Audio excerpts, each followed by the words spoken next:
आणि दुसरी गोष्ट, या ठिकाणी मला काय मिळालं यापेक्षा महाराष्ट्रातल्या जनतेला काय मिळालं, महाराष्ट्रातल्या जनतेच्या जीवनामध्ये काय सुख मिळालं, काय आम्ही आज देऊ शकलो आनंद, हा आमचा उद्देश होता. आणि आज मला आनंद आहे, लाडक्या बहिणी लाडके भाऊ लागले अप्रेंटिसशिपमध्ये, 6,000 8,000 10,000 रुपये त्यांना महिन्याला मिळायला लागले, वयोश्री योजनेतून मिळायला लागले, सगळ्या योजना आहेत. आज लाडक्या बहिणी सांगतात आम्हाला औषधाचे पैसे, आम्हाला मुलांच्या फीचे पैसे. काही लोकांनी तर छोटा मोठा व्यवसाय केलाय चालू, आणि हे पैसे पुन्हा मार्केटमध्ये अर्थव्यवस्थेला चालना देण्यासाठी येत आहेत. आणि म्हणून गेल्या 2.5 वर्षामध्ये मी सांगतो की जे प्रेम मिळालं जनतेचं, आणि एक आपल्यातला, त्यांना वाटतं आपल्यातला मुख्यमंत्री आहे, हा आपल्या घरातला परिवारातला मुख्यमंत्री आहे. तर मी कधी त्यांना अंतर दिलं नाही.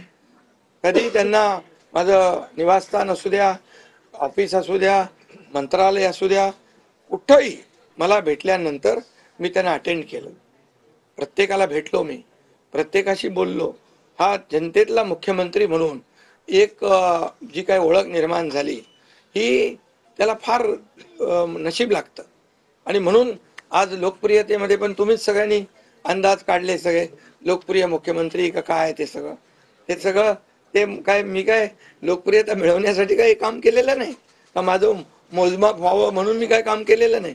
मी काम केलं या महाराष्ट्रातल्या जनतेच्या जीवनामध्ये सरकार म्हणून आम्ही काय देऊ शकतो ते आम्ही देण्याचा प्रयत्न केला.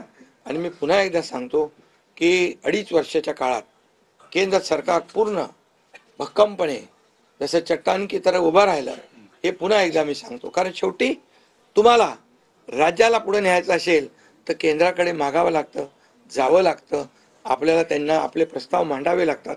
आणि म्हणून जवळपास 2-2.5 वर्षामध्ये लाखो कोटी रुपयाची निधी आम्ही केंद्राकडून मिळवला.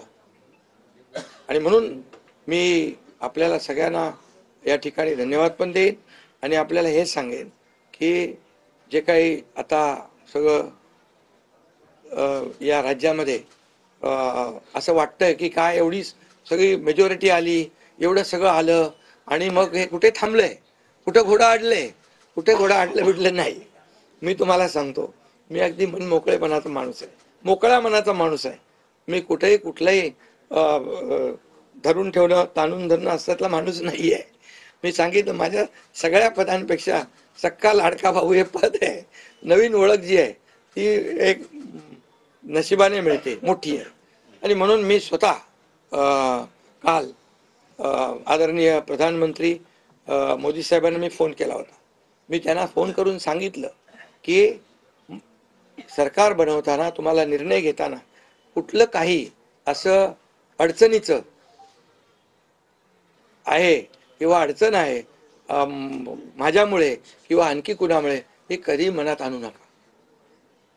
तुम्ही आम्हाला मदत केलेली आहे, तुम्ही आम्हाला 2.5 वर्ष संधी दिली या ठिकाणी या राज्याचा विकास करण्यासाठी, या राज्यामध्ये उद्योगधंदे आणण्यासाठी, सगळं करण्यासाठी. त्यामुळे तुम्ही निर्णय घ्या.